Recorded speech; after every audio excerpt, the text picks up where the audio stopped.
the cause of the Irish Republic. John's going to speak to you about where we are now, how we got here, and how we can progress forward. It's a wonderful talk. Listen carefully. Might generate a lot of questions, but those questions aren't going to be answered today, but it's good anyway that people start talking. It's the chairman of the Irish Republican Brotherhood from Dublin, County Clare, Mr. John Flanagan.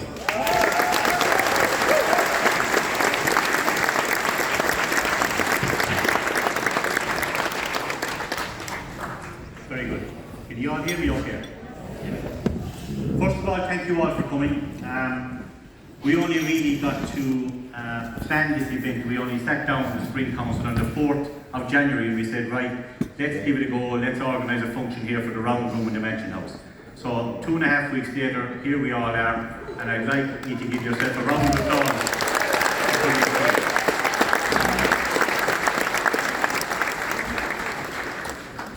So look, yeah, my name is John D. Flanagan. I'm from Dublin in County Clare. I'm a carpenter by trade, and I brought Eugene Gary here as evidence of that. Also a failed developer, and I brought Jerry Lewis along to evidence that part as well. But anyhow, look, I'm a father first. I'm a father to 3 wonderful daughters, and the 3 are here today. They manage my social calendar, and because they wanted to come to this event today, I got to come to it. So they also deserve a round of applause.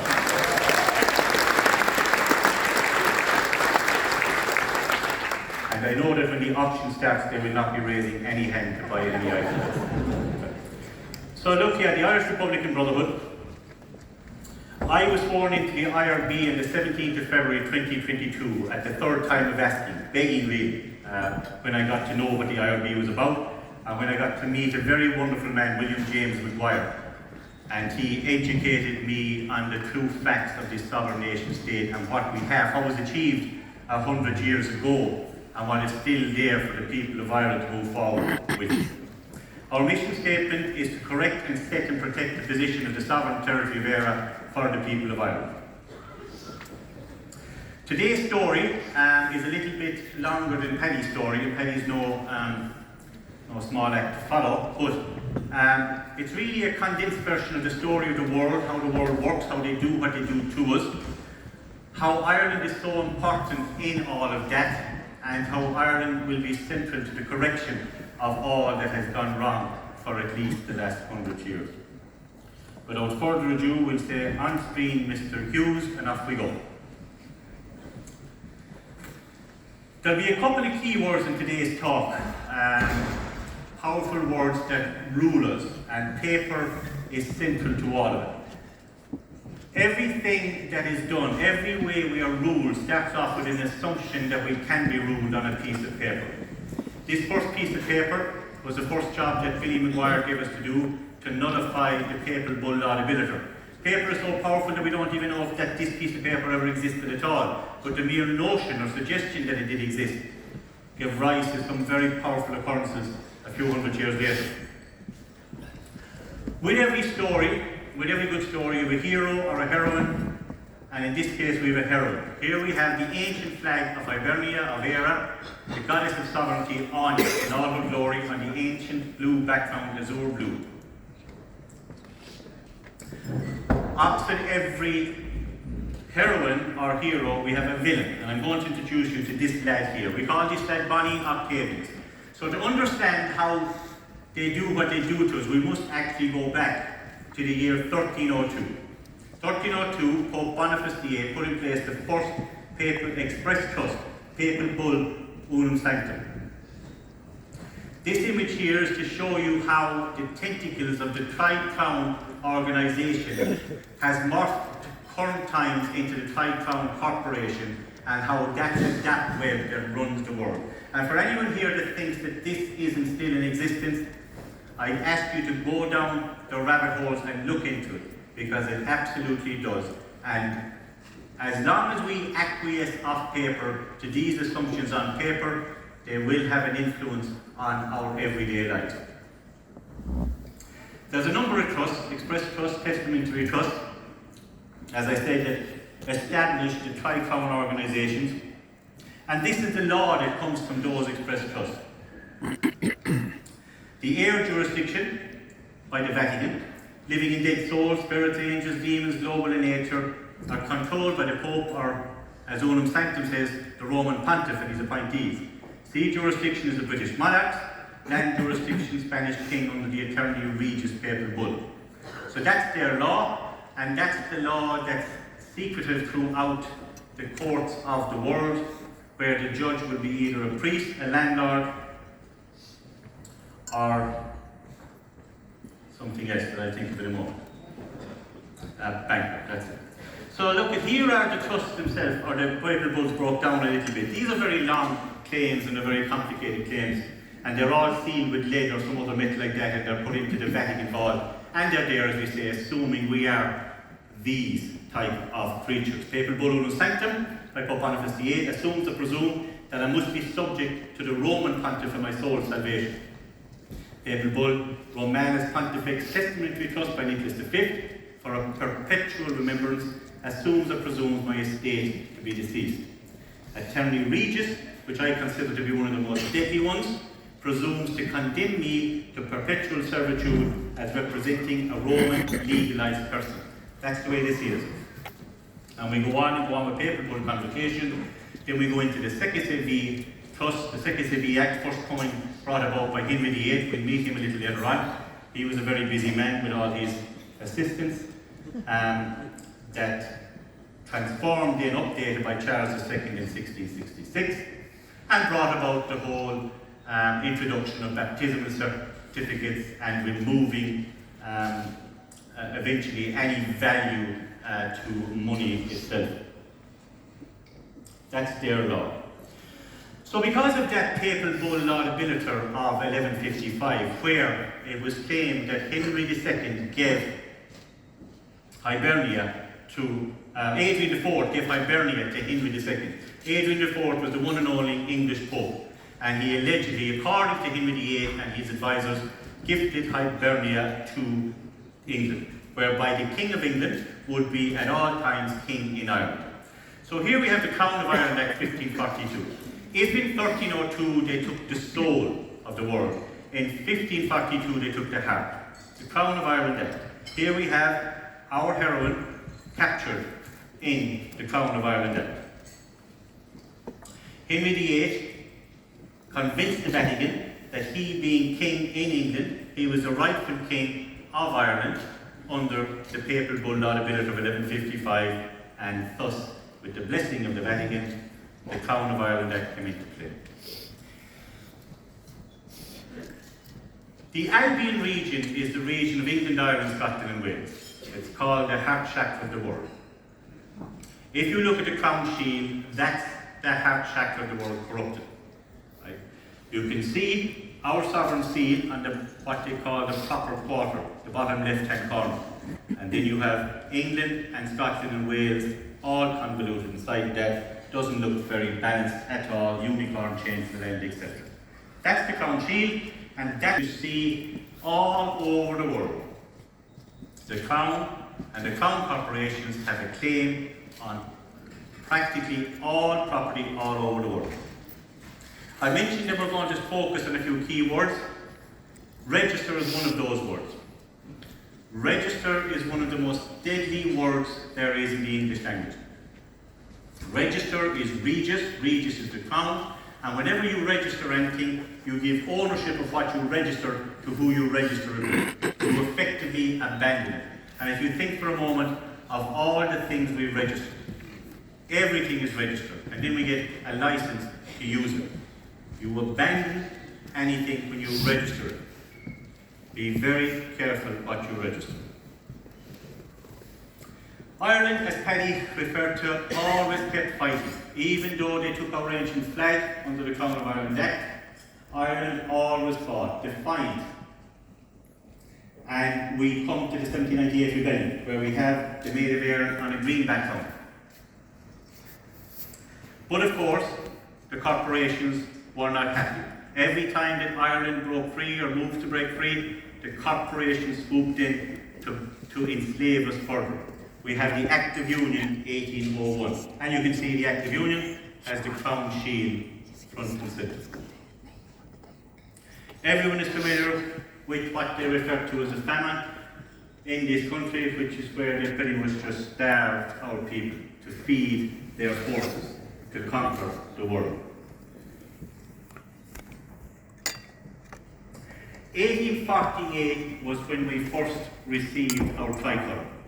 It was gifted to Thomas Francis Maher by the French revolutionaries. Thomas Francis Maher brought back that tricolour of orange, white and green back from France in 1848.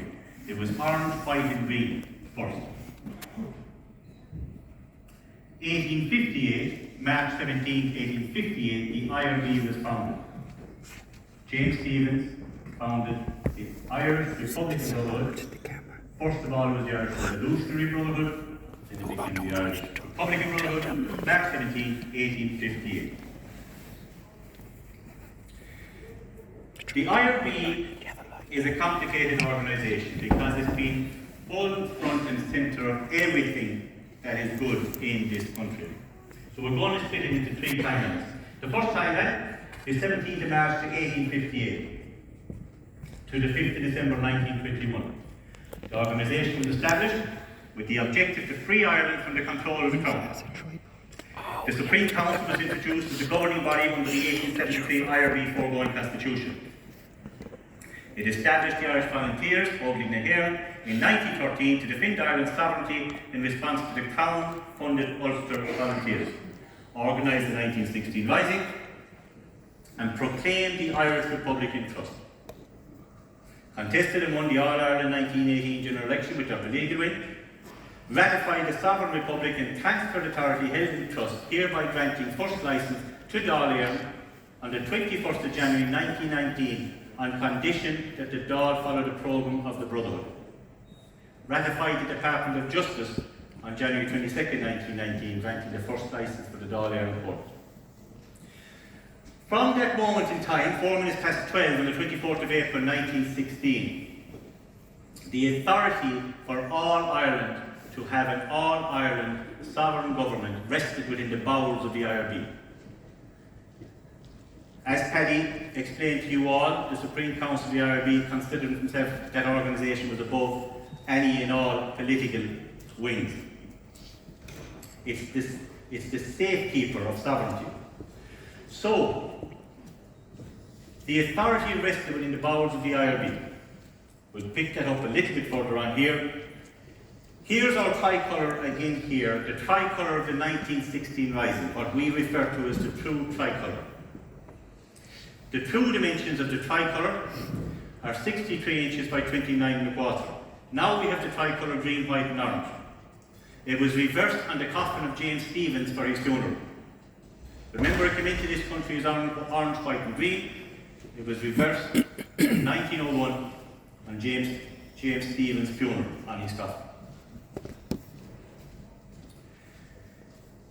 When we look at the world, we need to look and see how it really works. We have the tentacles of what we call Bonnie Octavius, and the Tri-Crown organisation and corporations in the darkness controlling how the world works. Good people of the countries of the world were still trying to be out front and centre and transparent and conduct commerce and contract. On the October 9th, 1874, the UPU was formed. I'd imagine not many inside this room are really aware of what the UPU is, the Universal Postal Union. Maybe you are. But this is above everything in contract and in commerce. This is how the world works. We talk about COVID. The post never stopped in COVID. Post doesn't stop. It's not just for post. Which brings us to, as Penny very well explained, what I consider to be the most powerful document in the world. It's a constitution, it's a declaration of trust, it establishes the provisional government, it's a proclaim, it's a claim. It declares the right of the people of Ireland to be sovereign and indefeasible, and that the land of Ireland belongs to the people of Ireland. It's equal as the only document of its kind that refers to women and men equally. It's never been denied. This document did not give us the Irish Free State. This document did not give us a corporate government. This document is what did give us for a period of time and can do again, give us a sovereign democratic government for all Ireland. These are the 7 great men signatories of that proclamation. Here's Billy Maguire, the current president of the IRB, in Arbor Hill, where those 7 men and 7 more are just dumped into a pit, like dogs, like animals, all into one pit, Arbor Hill. After they doing that and those atrocities to those great people of the 1916 Rising, then Ireland really galvanised. Then they got together. When Padraig Pearse read that proclamation beside James Connolly in the steps of the GPO, there was nobody listening. A few passers-by were sneering at him. The people behind the Rising had very little support. The people didn't want turmoil, they didn't want hassle. Billy Maguire's family entered into the race, if you like, around this time. They purchased Vaughan's Hotel. They were renting a room in Vaughan's Hotel as the headquarters of the IRB, headquarters of Old Hearing. They purchased Vaughan's Hotel. There's a very interesting photograph of some wedding in Vaughan's Hotel where every single member of the Rising and their partners is mentioned and listed, but all you see in the top left-hand corner is the hotel proprietor. That hotel proprietor was Tom Maguire, Billy Maguire's granduncle. And he's the man we're led to believe that turned the sovereign seal for the first time in the morning of the 21st of January 1919, claiming the land of Ireland for the people of Ireland. Same as what was done in the proclamation. The political wing of IRB had an overwhelming victory in the All-Ireland, the one and only All-Ireland general election of 1918. If you look for what they refer to as the top part of the country, we don't like calling it Northern Ireland, there was an overwhelming victory there as well. Called on by the King of England, backfired. Here are our foundation documents. The Junior Council read these foundation documents on the steps of the Mansion House here today. These are not historical documents that were wonderful for the time. These are our documents. These are our documents that we can take ownership of, that will bring this country forward. The message to the free nations, the Constitution of the Republic of Ireland. The IRB Supreme Council met in the 19th to the 20th of January 1919 to scrutinise the documents that were going to be promulgated the following morning to ratify Dáil Éireann. They needed to be satisfied that they could follow the programme of the Brotherhood. Paddy mentioned the democratic programme, I think. Barra did anyway, definitely in the steps of the Mansion House today.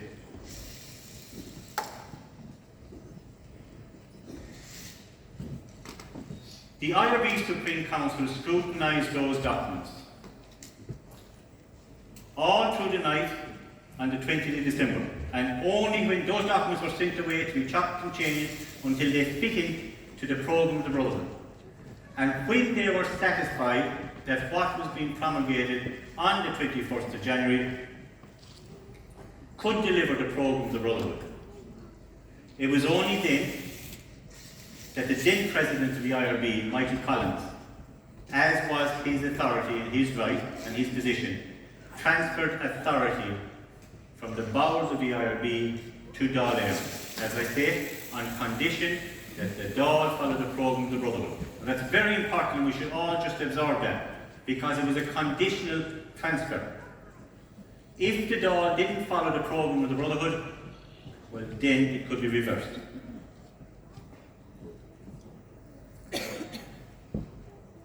Michael Collins and the other members of the Supreme Council were satisfied with the documents that were going to be promulgated on the 21st of January, and they transferred authority to Dáil Éireann on condition to follow the programme of the Brotherhood. And then, in this very room, on the 21st of January 1919, the first Dáil was established. A sovereign government elected by sovereign men and women.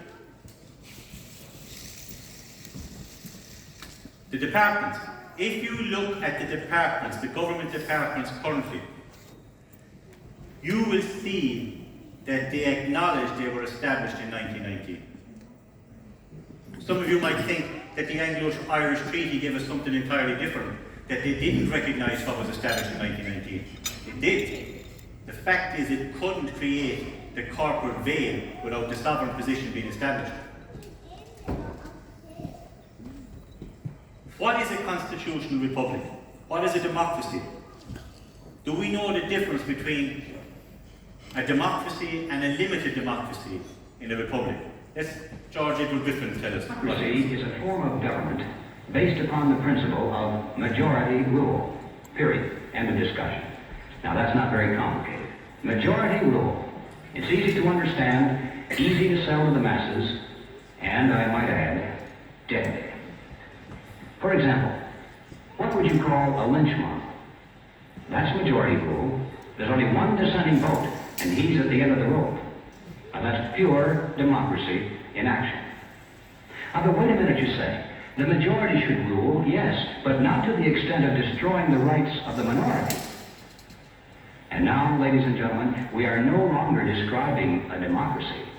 We are speaking of a republic. A republic is a limited democracy. It's a form of government based upon the principle of limited majority rule.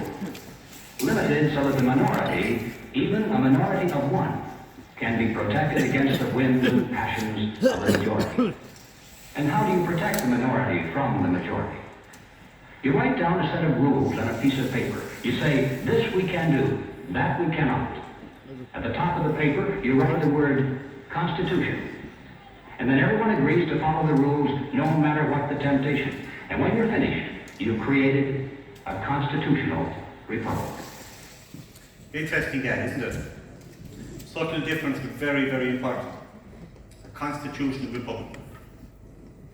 What's a constitutional republic? Broken down simply, the citizens of the republic are the republic, and the people's republic is private power in public. The Dáil Court, established on the 22nd of January 1919. The Dáil Court rendered the Crown Court redundant. They operated under customary common law, natural law, and the Brehon laws. Those laws have not gone away, they've just been cloaked. All we know now is what we refer to as the legal system. The IRB, as Paddy referred to, were always thinking ahead. They didn't leave full trust in the Dáil. Their foregoing constitution, which they updated regularly, have two very important articles in it. Article 20, the Supreme Council of the IRB is hereby declared in fact, as well as by right, the sole government of the Irish Republic. The President of the IRB is by fact as well as right, President of the Irish Republic. They maintained that position, right? Because they knew what was coming. The alien government was coming again.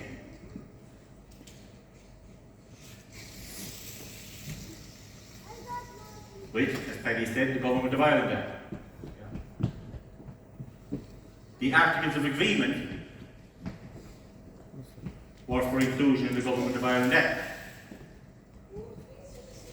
The Constitution of the Free State. You will tell me that none of these documents matter at all, so they're done. They were the Ministries and Secretaries Act, 1924 is the big one. That's what that changed everything. The Ministries and Secretaries Act gave a legislative veil to everything that was established in this room on the 21st of January 1919. It gave a legislative veil to it. And as I said, you'll tell me that's all changed now. Sure, haven't we haven't we a 37 constitution? Didn't De Valera do great work in bringing forward a 1937 constitution with great help? But I don't know about you, but I can't get over Article 3. And we have written to the Attorney General for clarification in this. It says pending the reintegration of the national territory, and without prejudice to the rights of the Parliament and government established by this Constitution to exercise jurisdiction over the whole of the territory, the laws enacted by that Parliament shall have the same like area and extent of application as the laws of State here, and the like extraterritorial effect. Seems to me it's conditional. Where does that leave the rest of it? But don't get me wrong, I've used Dundunlock. It gives you certain protected provisions as a private person. But I always use the sovereign constitution. In that constitution, they've killed our flag. The tricolour has dimensions of 2 by 1, the dead entity dimensions. When and if any of us die, and if we get buried, our gravestone will have lettering in the 2 by 1 dimensions. It's known as the dead entity dimensions. Corporations are dead. Next timeline in the IRB. 6th of December 2021 to the 5th of December 2021. After the Anglo-Irish Treaty, the IRB splits in two. The pro-treaty faction morphs into the Irish Free State Crown Corporation for experimental corporate governance of Ireland at the direction of the Crown. That experimental corporate governance extended to 100 years. Michael Collins had said it was only going to be 2 years. Paddy has told you a lot about his plans. Yes, he had great plans to change all that if he was let live. But of course he wasn't. And once he was gone, that whole governance, that corporate governance, has extended for 100 years. The anti-treaty faction continued to issue the annual licence Dáil Court. I said earlier that it was the IRB sanctioned those licences. They transferred authority on condition. And the sovereign seal turned annually to maintain and sustain the claim of the sovereign territory there for the people of Ireland. That's what the IRB did for that period of time. That's all they could do. Keep maintaining the claim. The claim is everything in international law. That document has never been denied. There are those that will tell you that should this give us a free state. As I said earlier, it didn't give us a crown corporation. The men that died for that document, that died for that position of the Irish Republic, they weren't looking for a crown corporation, free state government. There's Billy. Billy has turned that seal every year since 1965. Billy Maguire was 97 years of age to continue as the sovereign head and the incoming president of the IRB. His father died when he was 21 and Billy became president. It was his duty to continue the practice of claiming the land of Ireland for the people of Ireland. Nobody knew what Billy was doing really. Tottering up here to Dublin, coming in here into the other rooms, decided he was in the round room here a few times, turning to see making the claim. The claim is everything in international law. The IRB, through the President and the organisation, have maintained and sustained that claim for you, for the people, not for the IRB, for the people.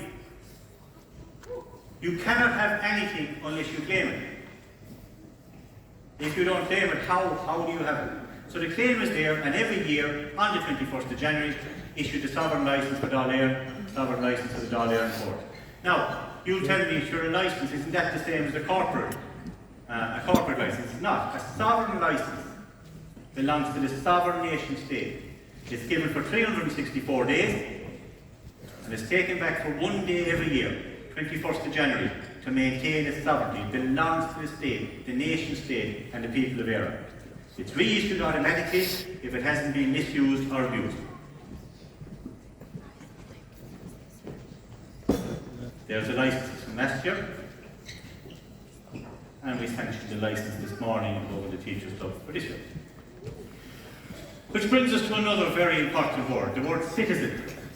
Lots of you in this room will have analysed that word. Citizen is how they control us, you'd say. Yes, it is, under a certain definition of citizen. The historical definition of citizen is a dweller or inhabitant in any city, town or place with a state of exemption from the control of another. One who enjoys liberty and is not subject to the will of another. That's the age-old definition of citizen. Nothing wrong with that. I don't see how anybody can control us if we define ourselves as that.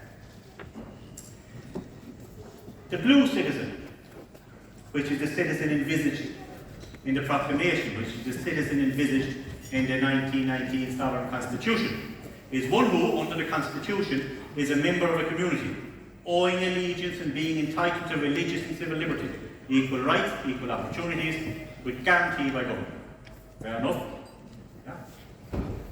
Liberty, you're in allegiance with the Republic, you're guaranteed equal rights, equal opportunities. But the definition of citizen that the Free State sees us as, and all the corporate governments around the world, is Black's law definition of citizen, is a person born or naturalised in the state subject to the jurisdiction thereof, one who is below in position, inferior, and subject to the control, authority, power, and legal right of the state, subject to the administrative rules, regulations, and ordinances of the state. Rights are given by qualifications. Your rights are in a box. You're a person identified under an act, and your rights are in a box. You've no rights. They'll tell you your rights. In this day and age, when you can identify as a flower pot, I would suggest you don't identify as a person, as in Black's Law Dictionary, under any act. Let's look at what we should have going forward from 1919. This infographic shows how it all works. You need three basic principles for a sovereign nation state. You need a permanent population, you need a leader, and you're a flag. All that is there under the organisation of the IRB. You proclaim your independence, you import principles of a sovereign constitution, you develop a programme of the Brotherhood, and a plan. We then split into the two branches of the state. You need your parliament and you need your people's court. There has to be separation of powers for any sovereign nation state to function correctly. And the people's court must be sovereign. Yeah. Then you have the seal of Dáil Éireann. Then when you're safely structured, you can create your corporations. The corporations far off by you people. Safe, the blue corporations. The problem with corporate governments worldwide is that the corporations are not owned by the people of the country. Corporations will only perform for the shareholders, whoever owns the corporations. Leo Varadkar is principal of something like 800 government corporations. It's immense. Who owns those corporations? Certainly not the people of Ireland. In this infographic, the people, or at least the shares of the corporations, are in trust for the people. That's how it can work. This is what we got from 1922 on, or more particularly from 1924 on, where you get Black's law definition, and below the line those corporations are not of, for, or by the people. And that's the way it's been for 100 years more. And I don't think anybody here wants another 100 years of that. Let's look at this one. How is Ireland governed? What it's supposed to be is a constitutional republic, where the rights of the individuals are protected. What we pretend it is a democracy, where the individual is forced to comply with the will of the majority. This slide says that what it actually is an oligarchy, a corporation owned by an international banking cabal, where the individual has no rights, and whose labour is used as collateral. Maybe we should face up to that. Is that the way Ireland is governed?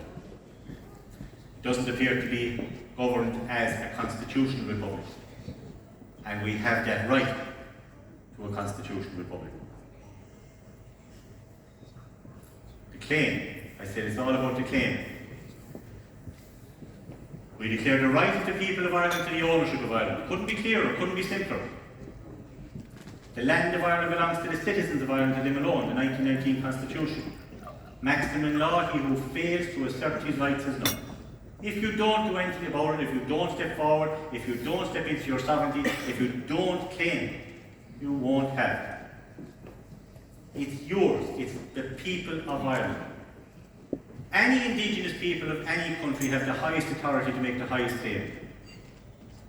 Look around the world, what's happening. They seem to disperse the indigenous people.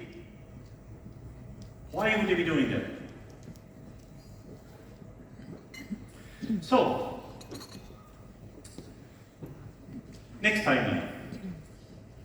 6th of December 2021, the IRB remobilised with purpose following the expiration of 100 years.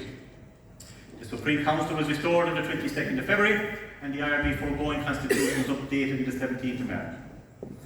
All the flags of the sovereign nation state have been salvaged in the UPU. I mentioned the UPU earlier. I should have said in that other corporate infographic that below the line you have the corporate president, you have the corporate Dáil, and you have the corporate flag. And the corporate flag is what's called a Title 4 flag. That's how sovereign nation states, with their corporation, navigate commerce. The IRB have salvaged the tricolour, Irish Republic, the ancient blue flag with the golden harp, green, golden harp, 3 crowns, and 14 more flags over the last 14 months. We have salvaged those with the assistance of the UPU. When I stepped into this position and I learned how that side of things work in the world, I was concerned in case one of their corporations had salvaged those flags. So we've kept very low-key in what we've been doing the last 2 years. We've just been working and trying to safeguard what's there for the Irish Republic. Those flags are all salvaged for the people of Ireland for the opportune time. The Declaration of Trust.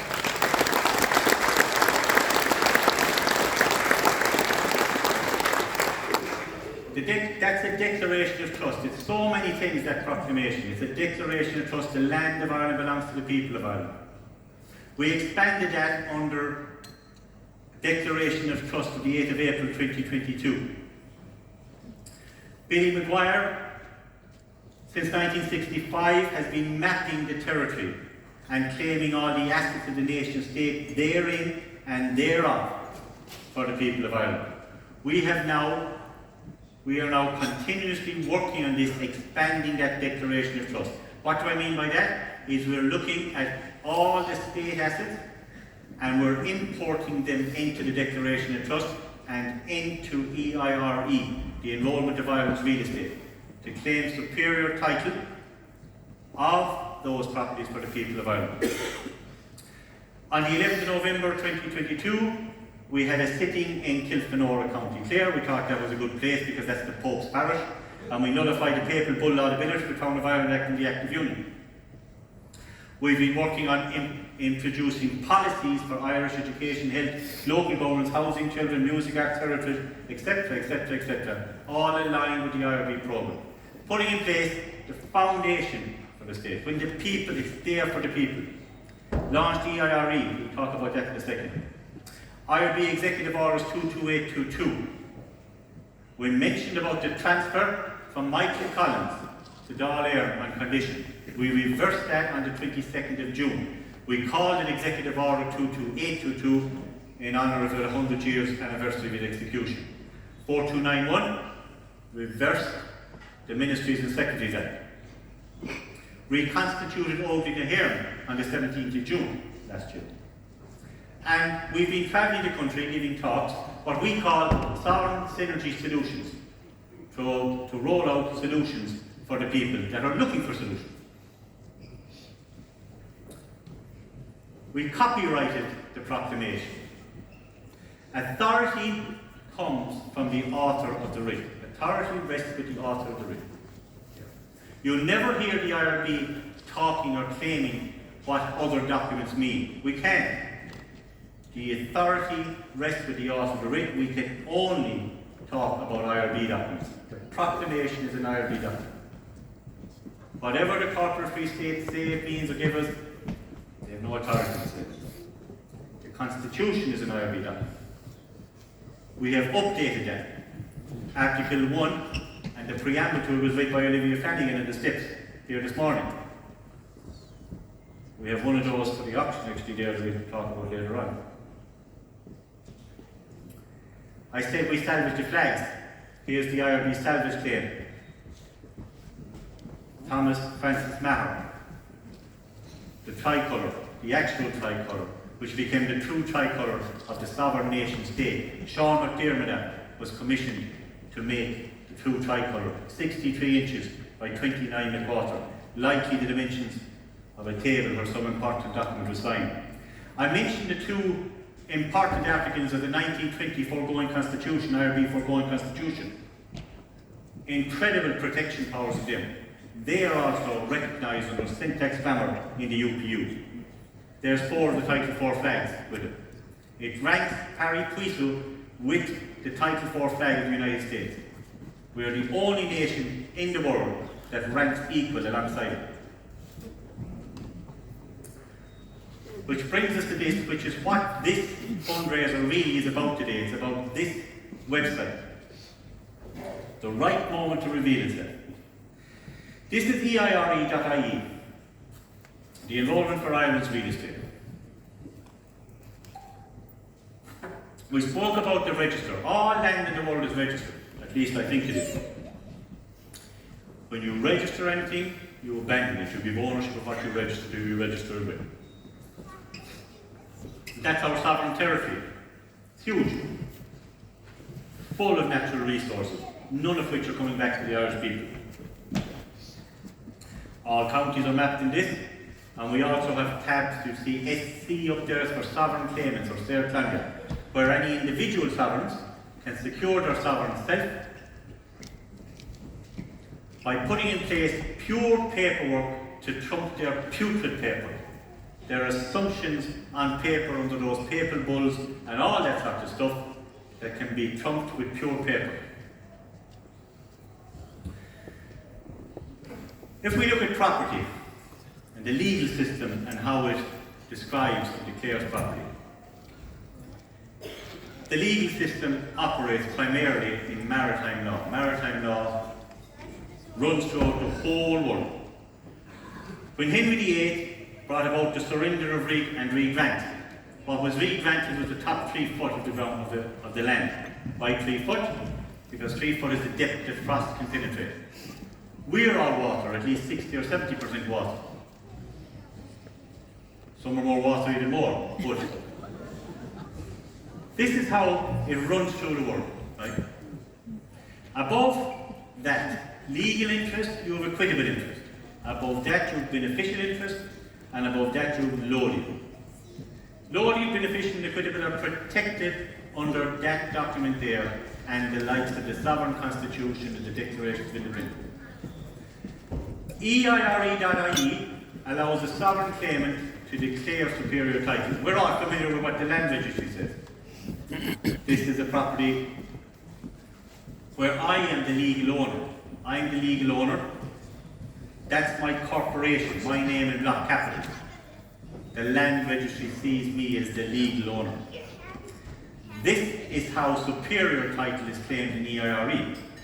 We still recognise the legal position. That's fine. We see what you're doing over there. We don't like it. So we're just going to do this here. We have the description from the land registry, which confirms what it is. It is the legal ownership. It is the legal description. And then above that, then, we have lawful description. We have equitable interest, beneficial interest, and lodial title. Maybe it's your family trust that is the beneficial interest.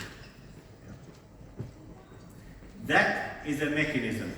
There's lots of groups around the world that I've been listening to for the last number of years that were talking about an alternative to this. But anyway, we just went about it and we brought it on. And we have eire.ie. It's there for every sovereign man and woman in ERA to come forward, declare superior title. You're not doing anything to their position. What I mean by their position is the legal position. You're just putting it into the public domain that there are other superior interests in the property. I've used this in the High Court. It's effective. It's effective. It's in the public domain. Every time there's a property, superior title and a property is claimed, we inform the land registry. The land registry will just in the back and say, we don't have any place to register this. That's fine. We know you don't. But it's acknowledgement and they're on notice.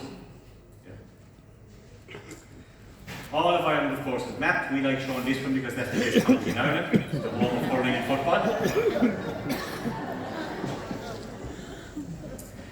So, the foreground plan allows a sovereign claimant in error to declare superior title. That's your job. That's what you're saying. You come forward to the IRB and you say, right, look, I am a sovereign living man in error. I am a citizen of the Irish Republic. I'm entitled to an equal share of the nation's wealth. And this is the story with my property. That's your truth, you're telling us. But that doesn't give value to the property. So it was myself and Christopher Nicholas that brainstormed one day on this about how to introduce value to the property. Because of course everything is sold in fiat currency now. We all know that fiat currency is worthless. It's great for bringing circuses, but it's worthless. Yeah. So we came up with an indenture because of the fact that the organisation of the Irish Republican Brotherhood proclaimed the right of the people of Ireland to Ireland and their rights being sovereign and indefeasible. The IRB is in position to recognise that. You can come forward and we'll recognise the legally labelled or the lawfully titled property. You come with 3 silver coins, 3 1 silver coins, and in return for that you get the IRB silver coin with the stamps and the seals, and therefore we have introduced value for value. That silver travels with your indenture forevermore. That has introduced value back to the property.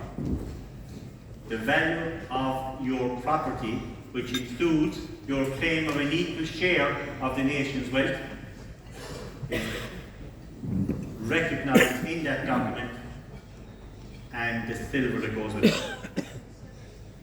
We spoke earlier about the crown shield and the corruption of the heart chakra of the world. Here we have a corrective. When we looked at this, myself and some other innovative minds, we weren't going to move the heart. Yeah, that's in the bottom left-hand quarter, the proper quarter.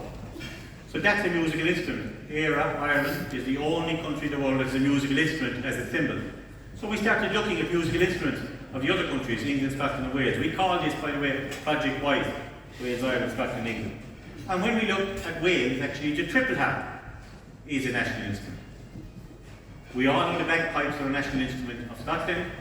When you dig deeper, the small bagpipes are a national instrument of England. And when you look at that, if you have an imagination, you can see we have the 2 ventricles and the 2 atriums of the heart. And we introduce the national emblems and the national animals. We thought it was very fitting that the deer is there on top because the deer is on the Maguire coat of arms. And Billy deserves that recognition for all he's done for the last 65 years. So this is a correction.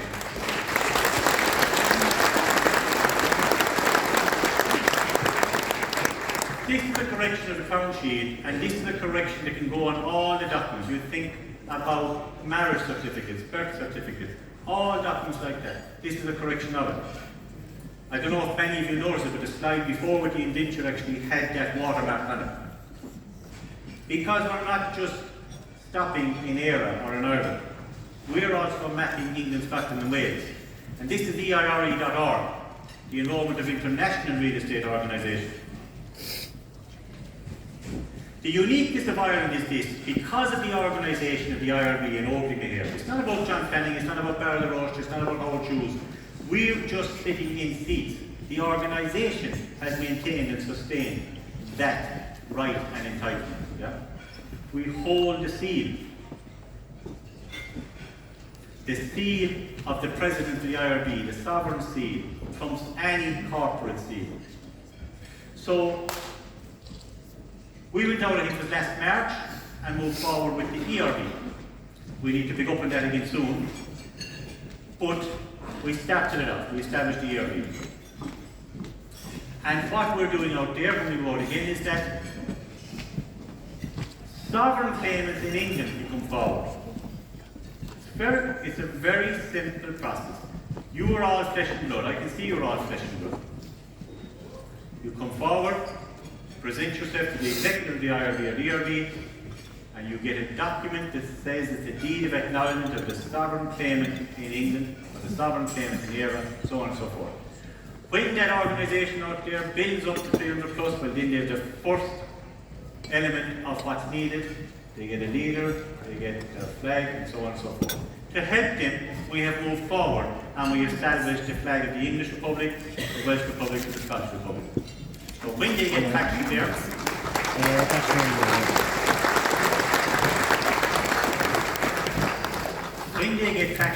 it's all here for us to pass it over to them. Again, it's about the authority of the organisation. When it's done correctly, that corporate model that we had there a few slides back, when it's done correctly, something magical happens. When you have the living man or woman coming together with the corporation that is for, of and by the living men and women. Red meets blue and you get purple, and purple is creativity, royalty, femininity and spiritualism. And that's what this world needs now to move forward, to balance those energies. It is possible.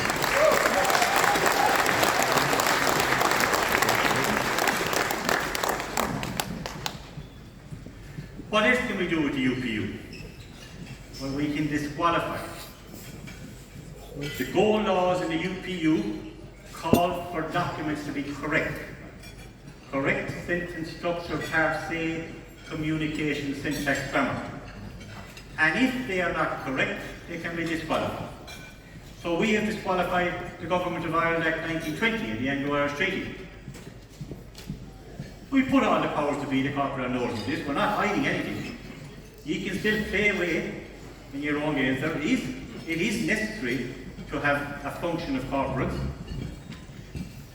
But the sovereigns are above that. The people are above that. Sovereignty is God, man, government. Anything else is God, government, man. Yeah? I mentioned public in Kilfenora in the Pope's Parish. Special sitting with jury in the Sovereign Law Enforcement. We disqualified Table Bull, Town of Ireland Act, Act of Union. You can also position for contract and commerce. So we've salvaged a flag for education, we've salvaged a flag for health. They're all there, ready to go, aligned with the IRB policies for health and education, for a better service for the people. There's our policy for health, policy for education, some interesting communication between ourselves and Rastafari. It gets a bit confused sometimes. So yeah, we just keep putting, we are at this actively week in, week out. When we have a policy ready to go that will protect the rights of the people, well then we look at a corporate policy that doesn't help the people and we disqualify it.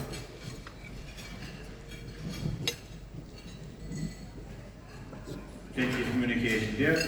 All this guys is up on irbsupremecouncil.ie for any of you in your own time to trail through all the communication, all the salvage claims, all the policies, all of the above. So what does it mean then?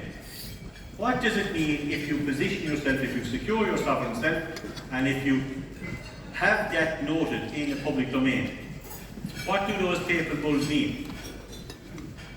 Well, the simple thing is sovereignty wins. Our heroine wins. It cuts away those tentacles of that tri-crown organisation. They make assumptions on paper, they own our souls, they own our life force.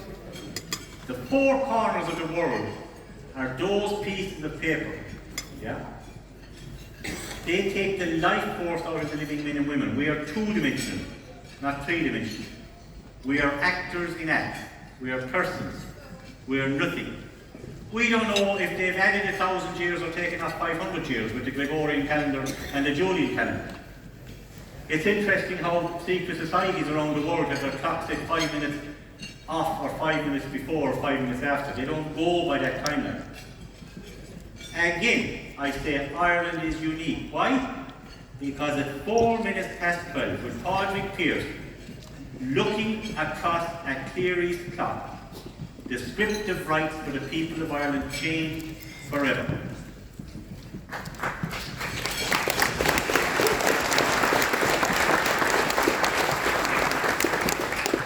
Ireland got freed. The land of Éire got freed. The people didn't fully get freed because they didn't know about the existence of all these other claims in their life. We know now. It's just paper. And it's easy to nullify their paper position with pure paper.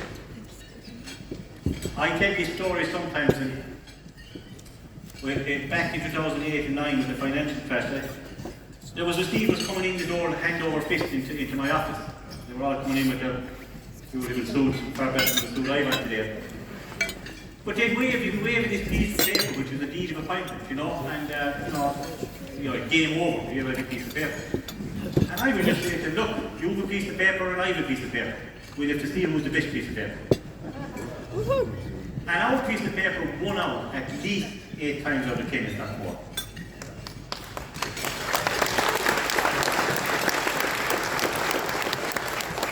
I don't mean to say that to tell you I'm a great, I'm just explaining to you that, look, it's as simple as that.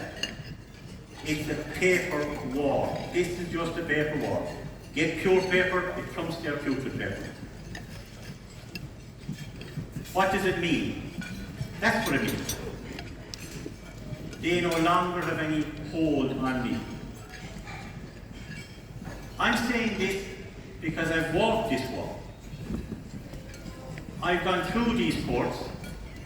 I've experienced that veil of secrecy and how the judge becomes a priest, a banker, or a landlord.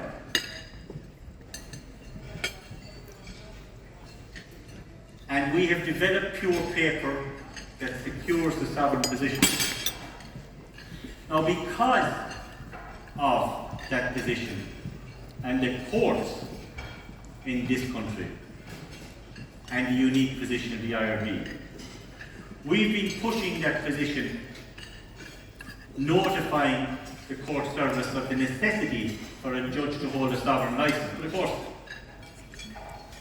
it's impossible. They're not going to come forward and look for a licence to see the sovereign man or the sovereign woman in court trying to protect their constitutional rights under a sovereign constitution.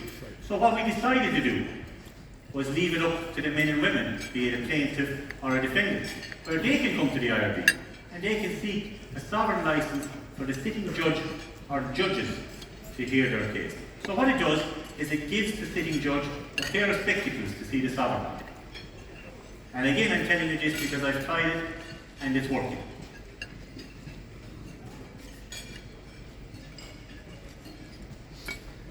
If you decide to do that, then any and all legislation, regulation, acts, statutes, etc. that doesn't serve you,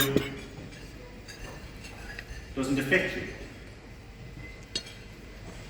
So all this scaremongering about referendums, legislation, acts from down the line, the nation is running scared about paper. They're running from paper.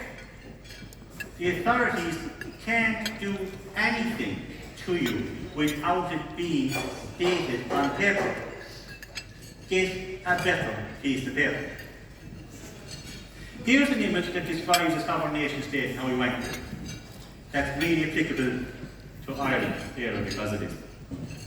We've our sword and the stone, the branches and the two images together form an anchor. We've infinite source at the top, whatever that is. We've our patriot flag. We've the men and women on the handle, protected by the proclamation. The principles of the sovereign constitution, the plan and the programme on the edge of the blade. We've your parliament. We've your people's court. The flags give international position. Flag for Republican court, flag for military court. These flags here are salvaged in the UPU. Any place that those flags stand above 19 millimetres high, we chose that for a reason. It gives jurisdiction to the Republican court, the military court. 1919, for those of you into numerology, is quick progress and fresh starts. And when you're securely anchored, when your nation state and the sovereigns themselves are securely anchored, well then you can conduct commerce and contracting commerce in the UPU. So is it about predictive programming, or is it about the 20% of truth they have in everything they do? The Irish unification of 2024. Seems like this is the year 2024. Yeah. 100 years expired on the 5th of December 2021. The IRB will be mobilised, broken to here, reconstituted. And we've been taking away, putting in place the pillars for the sovereign nation state. It's there. It was all done. When I locked myself away and started looking at the paper to say, what is this organisation? What is there? That's gone, it's dead. What? It isn't. It's there. Everything was established for the people 100 plus years ago. It's still there. More so now. Our mission, to correct and protect the sovereign territory there for the people of Ireland. It's there. It's a simple step forward.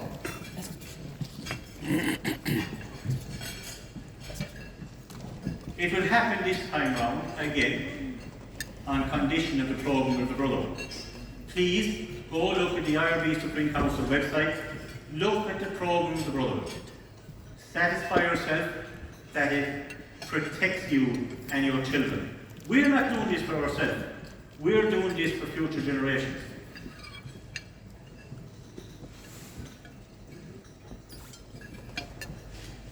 The Irish Republic. It's there for all of Ireland, all the people of Ireland. Yeah. So let's have Billy have the last word. I'd like to welcome everybody here to the Round Room today. It's 105 years since our independence, and that was, as you know, the 1918 32 county election, and that was Open Ahern's election, and that was from Bones Hotel.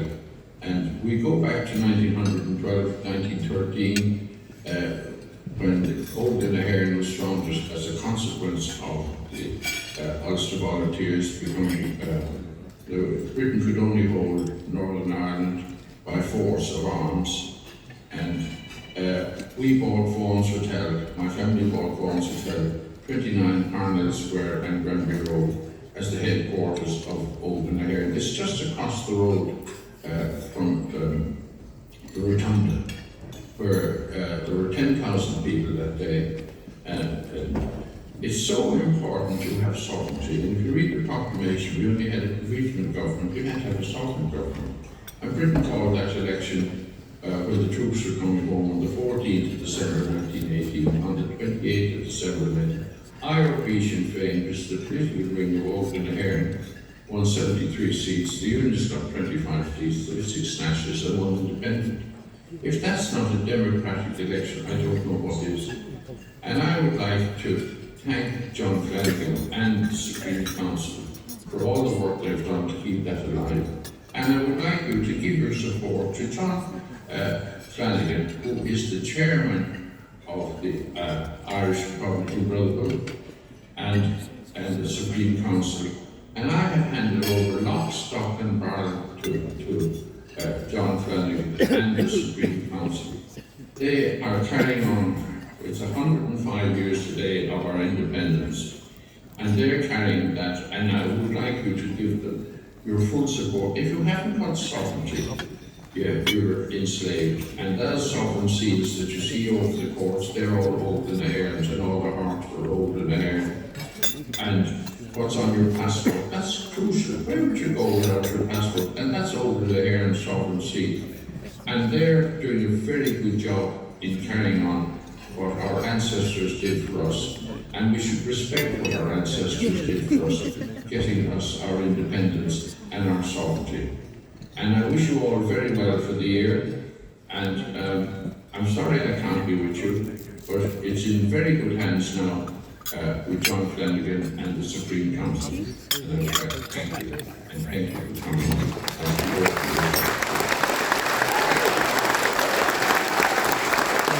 I thought it was coffee.